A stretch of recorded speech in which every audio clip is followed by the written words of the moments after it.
Before we get into today's video, if you are new here, hit that subscribe button and the notification bell right now because we cover stories like this every single week and you do not want to miss what's coming next. Now, let me tell you about an aircraft that its own pilots called the Flying Coffin, an aircraft that mechanics cursed at, that engineers argued over, that nobody wanted to fly if they had a choice, and that was built in larger numbers than any other American aircraft in the entire history of aviation. More than the B-17 Flying Fortress, more than the P-51 Mustang, more than the C-47 Dakota, more than any other aircraft America has ever built, before or since, over 18,000 of them. The most produced American aircraft in history. My name is Eddie Arsenal, and today we are talking about the B-24 Liberator, the bomber that got none of the glory, all of the worst missions, and arguably did more damage to Nazi Germany's ability to fight than any other single weapon in the Allied arsenal. And I want to start by being completely honest about something. The B-24 was genuinely difficult. The pilots who called it the Flying Coffin were not being dramatic. The mechanics who cursed it were not exaggerating. This aircraft had real problems, serious problems, and those problems killed real people. But here's what the B-17 fans, and there are many of them, and I understand why, consistently miss about the B-24. The question is not which aircraft was more pleasant to fly. The question is which aircraft won the war. And when you ask that question, the answer gets very complicated very quickly. Let's start with the basics. What the B-24 was, how it came to exist, and why it looked the way it did. Because the B-24's unusual appearance was not an accident, and understanding the engineering decisions behind it helps you understand everything that followed. The consolidated B-24 Liberator first flew in December 1939, just over 2 years before America entered the war.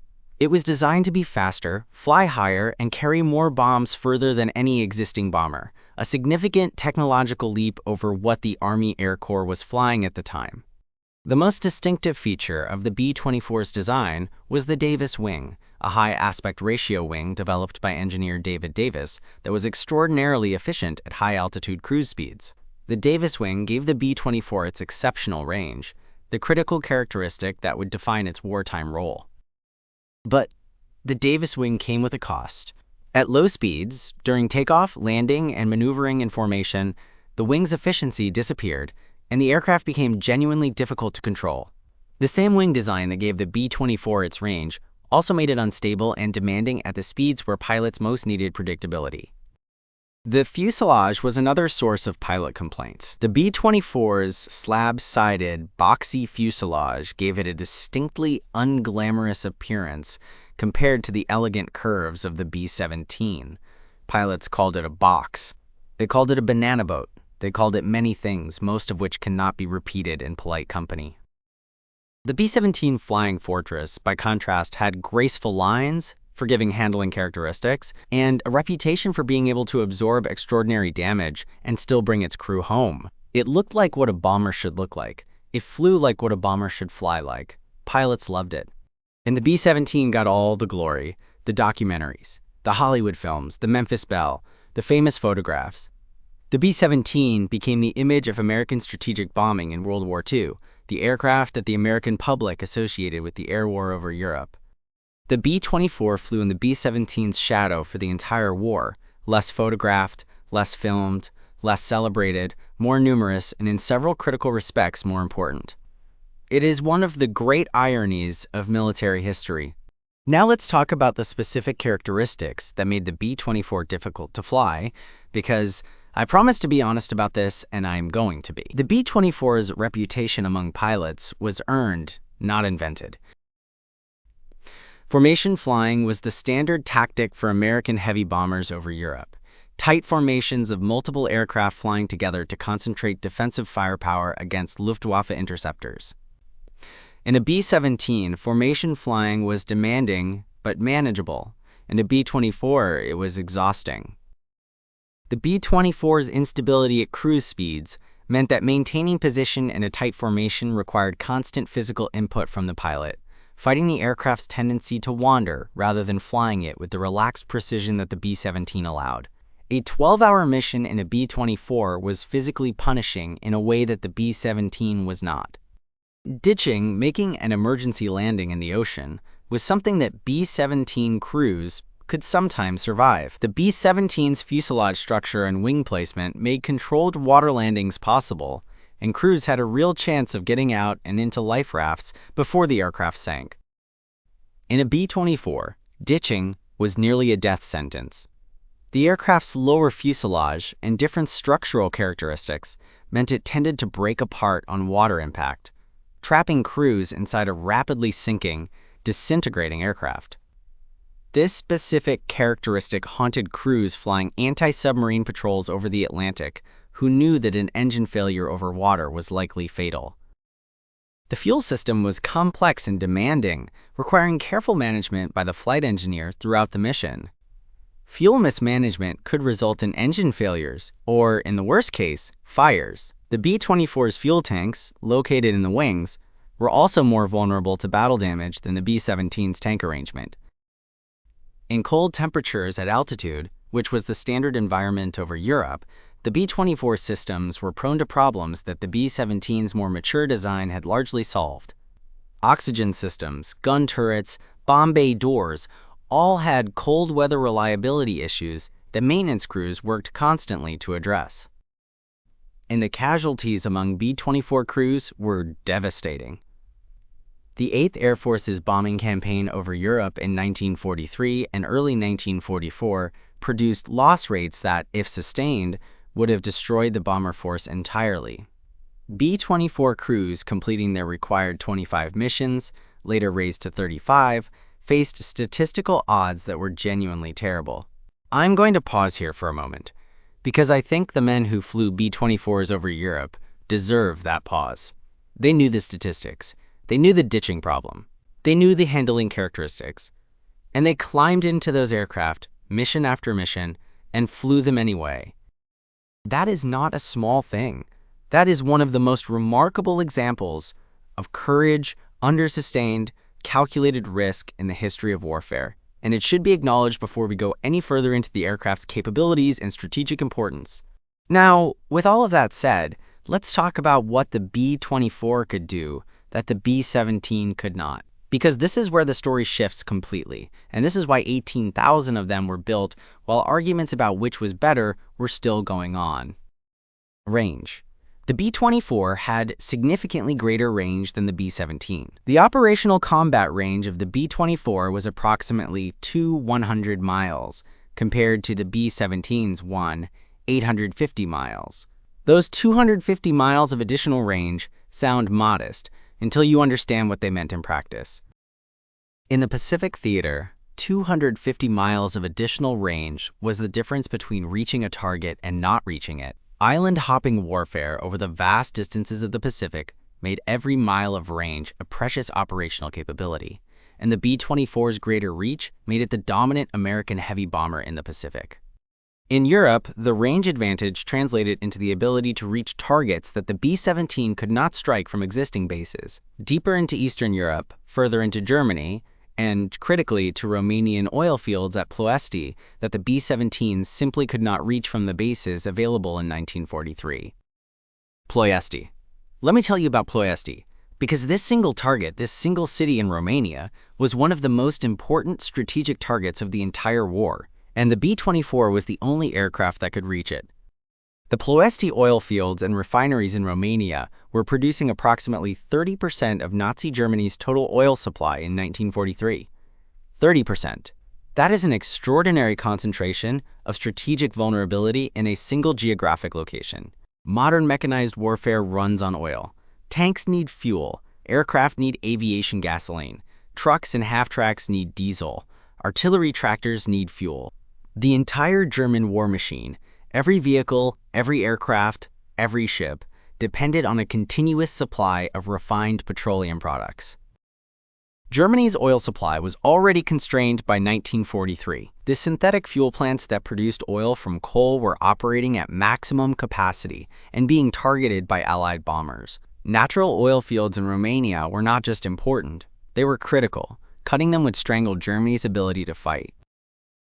On August 1st, 1943, 178 B-24 Liberators took off from bases in North Africa on one of the most ambitious and most costly missions of the entire air war, Operation Tidal Wave, the low-level attack on the Ploesti oil refineries. Low level. I want you to understand what that means. These were heavy bombers designed to operate at high altitude, 20,000 feet or more.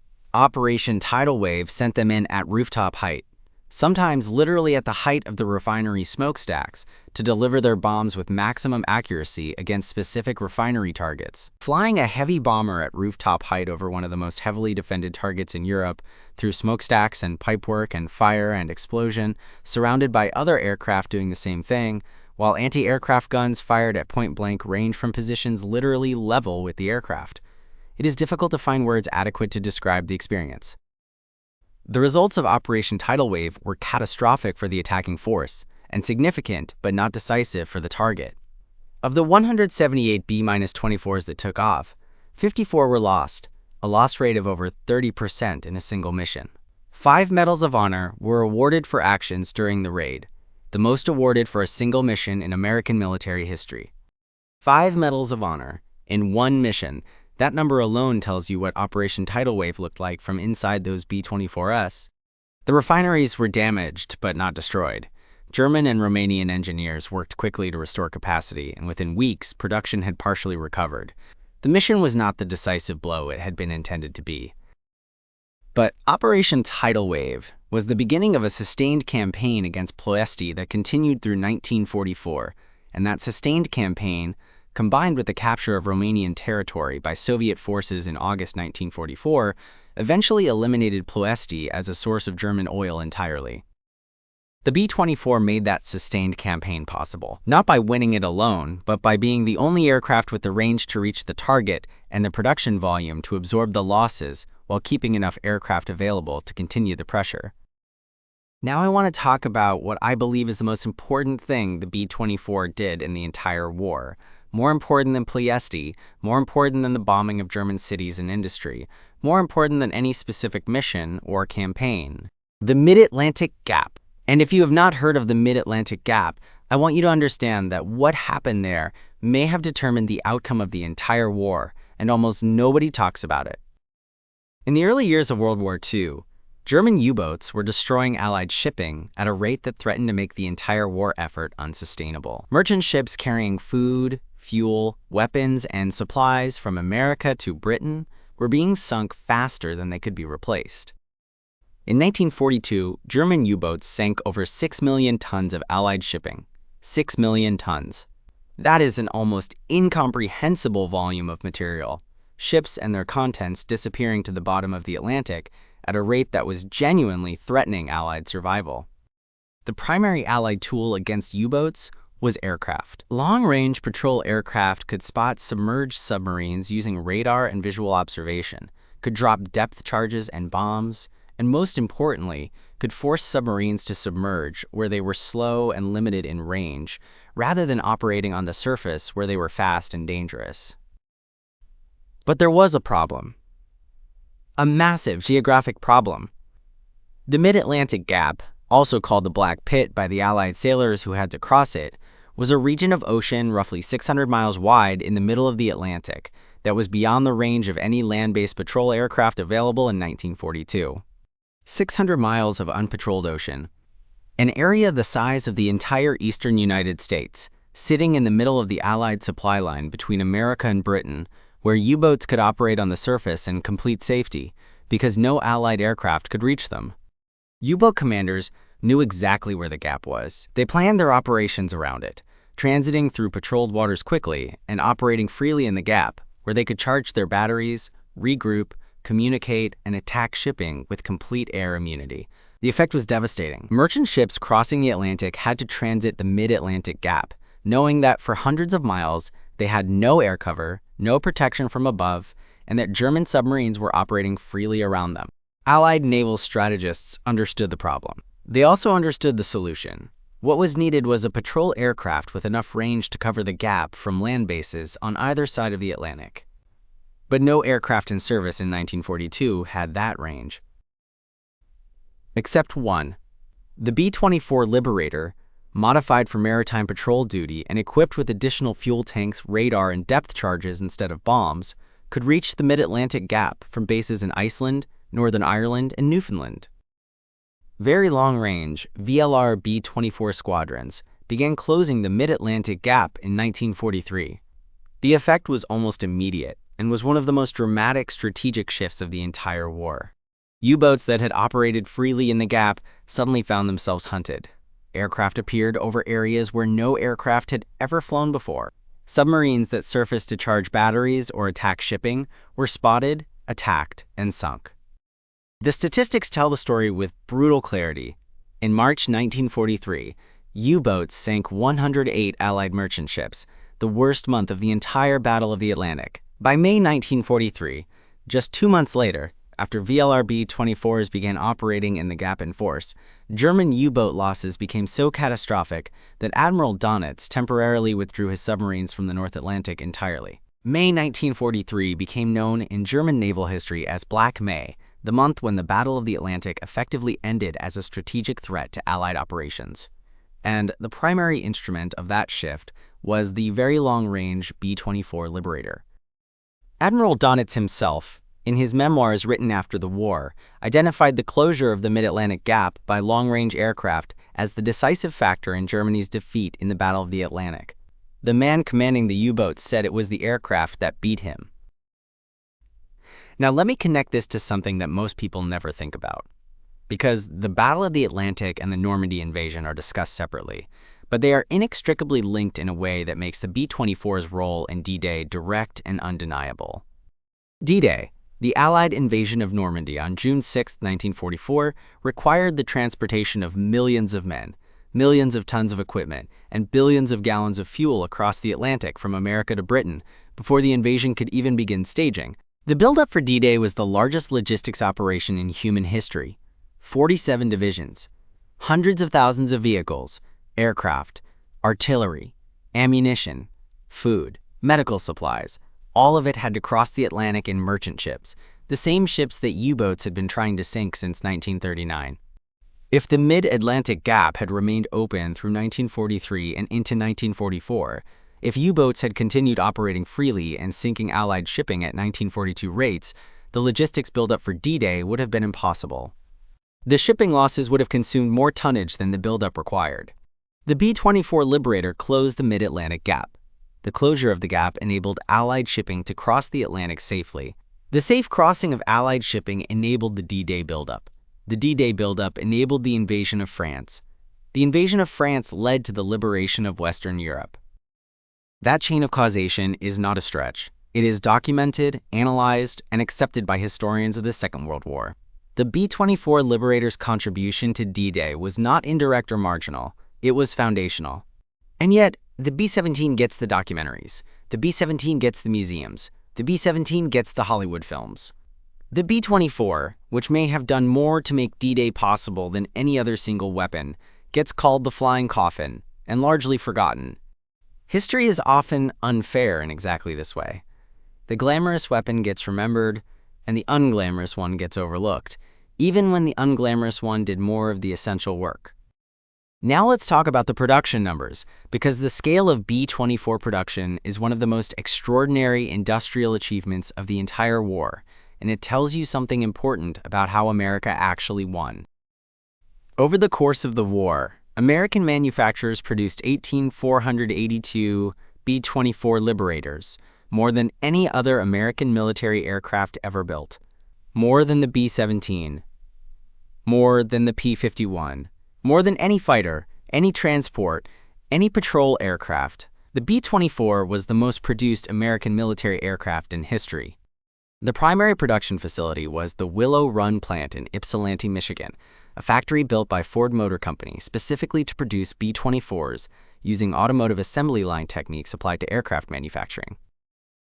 Henry Ford's engineers looked at aircraft production, which in 1941 was largely a craft industry with skilled workers hand-building individual aircraft, and said, "We can do this better. We can apply what we know about mass production to build aircraft faster and cheaper than anyone has ever done before." The Willow Run plant was enormous, over a mile long, covering nearly 1 million square feet of factory floor. At peak production, the plant was completing one B-24 every 63 minutes. One finished, combat-ready heavy bomber every 63 minutes, rolling off a production line. One bomber every 63 minutes. Think about what that means. In a single day of production, Willow Run could produce over 20 completed B-24 Liberators. In a single month, over 600. The scale is almost impossible to comprehend. The workers at Willow Run were not aircraft craftsmen. They were automotive workers, people who had been building cars and trucks. They learned aircraft assembly and applied the same production discipline that Ford had developed over decades to the most complex manufactured object of their era. Among those workers were women, tens of thousands of women who entered the workforce specifically to support war production, doing jobs that before the war had been exclusively male, demonstrating that the only thing limiting women's participation in skilled industrial work had been artificial barriers rather than capability. The women of Willow Run, building B-24 Liberators at a rate the world had never seen, were as much a part of the Allied war effort as the pilots who flew those aircraft over Germany. Their contribution was essential, and it should be named as such. Now let's talk about where the B-24 flew, because one of its most important characteristics was its versatility across theaters. And this is something that is rarely appreciated in discussions that focus only on the European bombing campaign.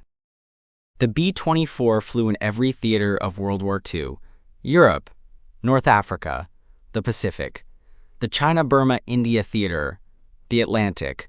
No other American heavy bomber matched this operational versatility because no other American heavy bomber had the range to operate effectively in all of these environments. In the Pacific, the B-24 was the dominant American heavy bomber for much of the war because the vast distances of the Pacific theater made the B-17's shorter range a serious limitation. B-24s flew missions across thousands of miles of ocean that the B-17 simply could not cover. B-24s bombing Japanese shipping in the South China Sea, attacking Japanese bases in the Philippines, hitting targets in the Dutch East Indies. These missions were made possible by the B-24's range and would have been impossible with the B-17. In the China-Burma-India theater, B-24s flew the hump, the extraordinarily dangerous supply route over the Himalayas between India and China, carrying supplies to Chinese forces and striking Japanese targets across the theater. Flying over the Himalayas in a B-24 was not something anyone did casually. The mountains reached heights that pushed the aircraft to its ceiling, weather was unpredictable and violent, navigation was primitive, and a crash in the Himalayas was essentially unsurvivable. Crews flew it anyway. In the Mediterranean theater, B-24s flew alongside B-17s in the strategic bombing campaign against Italian industry, German positions in North Africa, and, as we discussed, the Romanian oil fields at Ploiești. The breadth of the B-24's operational service across 6 distinct geographic theaters on multiple continents and over 3 different oceans is a testament to the fundamental soundness of its design despite all its difficult characteristics. A genuinely bad aircraft does not get used everywhere. It gets replaced. The B-24 was never replaced during World War II. It was used and used and used again because its range, its payload, and its production volume made it irreplaceable despite everything that made it difficult. Now I want to address the B-17 versus B-24 debate directly, because I know it exists. I know it generates passionate arguments, and I think both sides of it miss the real point. The B-17 was a better aircraft in several important respects. It was easier to fly, it was more forgiving, it was more survivable in certain damage scenarios. The crews who flew it had a genuine reason to love it. None of that is in dispute. The B-24 was a better aircraft in several other important respects. It had greater range, it carried a heavier bomb load over longer distances, it was produced in larger numbers, it flew in more theaters, it closed the Mid-Atlantic Gap. None of that is in dispute either. The correct answer to the B-17 versus B-24 debate is that the Allied strategic bombing campaign needed both aircraft, and that asking which was better is asking the wrong question. The right question is what each aircraft contributed, and whether the war could have been won without it. Could the war have been won without the B-17? Possibly, with more B-24s covering the European theater. Could the war have been won without the B-24? The Mid-Atlantic Gap suggests the answer might be no, not because the B-24 was better, but because it was the only aircraft that could do certain things that absolutely had to be done. That is the B-24's legacy. Not that it was the best bomber, but that it was the necessary one. The one that filled the gaps, literally in the case of the Mid-Atlantic, that no other aircraft could fill. Now let me tell you about the men who flew B-24s, because their story deserves more space than the aircraft's technical specifications, and their experience defines what it actually meant to be a B-24 crew member. A B-24 crew consisted of 10 men: pilot, co-pilot, navigator, bombardier, nose gunner, top turret gunner, ball turret gunner, 2 waist gunners, and tail gunner.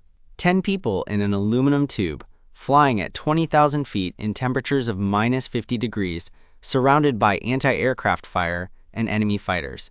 The ball turret gunner had perhaps the most psychologically challenging position in all of bomber aviation, sitting in a small plexiglass sphere attached to the bottom of the aircraft, curled in a fetal position around twin .50 caliber machine guns, with nothing between him and the ground 20,000 feet below but a thin layer of plexiglass. The ball turret gunner could not wear a parachute in his position. The turret was too small. If the aircraft was going down, he had to exit the turret, find his parachute inside the aircraft, put it on, and then get out, all in whatever time remained before the aircraft hit the ground. The psychological weight of that situation, sustained over dozens of missions, was extraordinary. The waist gunners stood at open windows at 20,000 feet, exposed to temperatures that could reach -50 degrees Fahrenheit, firing .50 caliber machine guns at attacking fighters, while frostbite worked at any exposed skin. Frostbite was not a rare occurrence for B-24 crews, it was a standard hazard. Men came back from missions with blackened fingers and toes. Some lost fingers, some lost more. The cold at altitude was an enemy as constant and dangerous as the Luftwaffe. And yet these men, most of them in their late teens and early 20s, most of them from small towns across America, most of them who had never been more than 100 miles from home before the war, flew these missions. Mission after mission, knowing the statistics, knowing the risks, climbing into the Flying Coffin anyway. The average age of a B-24 crew member in 1943 was 22 years old. 22. And they were flying missions with a roughly 1 in 3 chance of not coming back. For the entire tour, every mission, for 25 missions, that courage, that sustained, calculated, rational courage, maintained under conditions of genuine existential terror, by young men who had every reason to be afraid, deserves to be named. Not generically, not as a group, but specifically, individually, as the most remarkable human quality this war produced in abundance. The B-24 Liberator, called the Flying Coffin, called a box, called a banana boat, called every unflattering name its pilots could invent, built in larger numbers than any American aircraft before or since, flown in every theater, closed the Mid-Atlantic Gap, enabled D-Day, bombed Ploesti, helped strangle Nazi Germany's fuel supply, brought some of its crews home, and buried others in the Atlantic. History gave the glory to the B-17. History was wrong. Not because the B-17 didn't deserve its glory. It did, completely. But because the B-24 deserved an equal share of it and never got one. The most produced American military aircraft in history. The aircraft that may have made D-Day possible. The Flying Coffin. The box. The banana boat. The B-24 Liberator. And it is time, 80 years later, that it finally gets its due. If you learned something today that you didn't know before, drop a comment telling me what surprised you most about the B-24 story. And if you want to see what happened when America put a weapon in the sky that nobody could even see, a secret invention that doubled the effectiveness of every anti-aircraft gun in the Allied arsenal, that story is coming next. Subscribe to Eddie Arsenal, hit that notification bell, and I will see you in the next one. Let's load it up.